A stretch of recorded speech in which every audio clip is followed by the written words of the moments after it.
Imagine you are stuck in the project because you don't know what is really going on. You cannot visualize what is due or what has to be prioritized more. With the use of a Gantt chart, you can see that with very easy, simple steps. So the first thing that you need to ask yourself is, all right, I have a project. What do I need to do on the Gantt chart? The Gantt chart enables you to break down that project, see the deadlines, see the milestones with simple steps that you need to follow. And that is very profound in the project management life cycle. It is very important because you get to see a visual format of everything that you need to accomplish. Even when it comes to the most complex project, the visual format enables you to track everything down, and that is what we are getting into. And if you are really passionate about understanding how the project management lifecycle functions and how the Gantt chart works, then here is the channel for you. Now, someone asked me the other day, what is a Gantt chart? Now, this is a simple definition that I give to all my students or people that I'm working with. A Gantt chart is simply a visual timeline for your project tasks. Now, what does this mean? It simply means that it enables you to see the tasks, the start date, the end date, and sometimes the dependencies. It just depends on how you prioritize your Gantt chart, how you want it to be, how you want people to relate with it. And this is very important because it enables you to plan your project better, to monitor it, to see the deadlines, to see the dependencies, and to see where you can do the adjustment. There are some key phases that you need to understand when it comes to the project Gantt chart. When you're working on your Gantt chart, the first thing that you need to understand is the tasks. This refers to everything that you have to complete.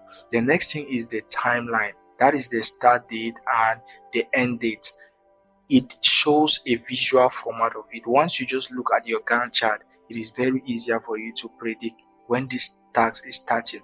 It might not be the reality of it, but it's going to enable you to see if you can do some changes. Now we have the bars. The bars are on the Gantt chart that shows you the duration. It could be 1 week, it could be 2 weeks, it could be 3 weeks. You see them indicated on your Gantt chart, and sometimes depending on how you work on your Gantt chart, we have the dependencies. Now the dependencies show you which task is dependent on another. There are certain projects that you cannot work on the next stage without completing the first one or the initial one. A good example is a construction project, right? You cannot start by building the walls without constructing the foundation. It is impossible. So it's very important that you know which project is dependent on this other one, and this is indicated on your Gantt chart. You can easily visualize them and know which is important.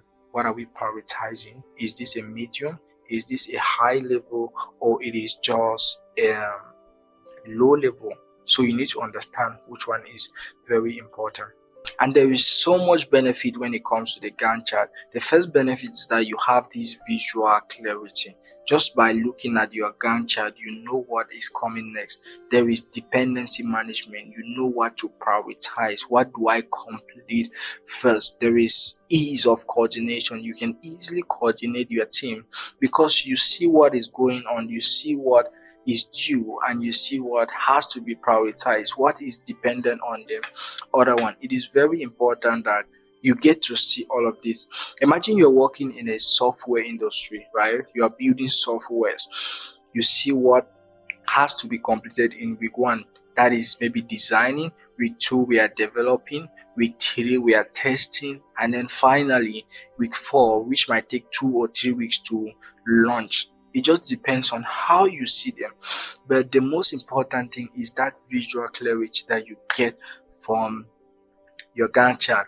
And which tools can you use? Of course, you can use any tool as long as you have that coordination, you have that dependency management, you have that clarity from it. You have Microsoft Project, which you can use. You can also use Trello. Those are very important softwares that you can use. You can use Google Sheets. It just depends on how you want your project to be structured, and how you need them to be relatable with every other person that you are working with. One advantage about the Gantt chart is this: you can easily spot the errors that are affecting your project. And this is my advice to you. Don't make your Gantt chart to look so overwhelming. Don't make it complicated. The next thing that you have to do is also make sure that it is simple as possible by making sure that you track the dependencies. The dependencies have to be clearly outlined on your Gantt chart, because if you skip a step and start developing without designing, it is not possible. So you need to make sure that you save time by following a proper step to make sure that your Gantt chart is a good one.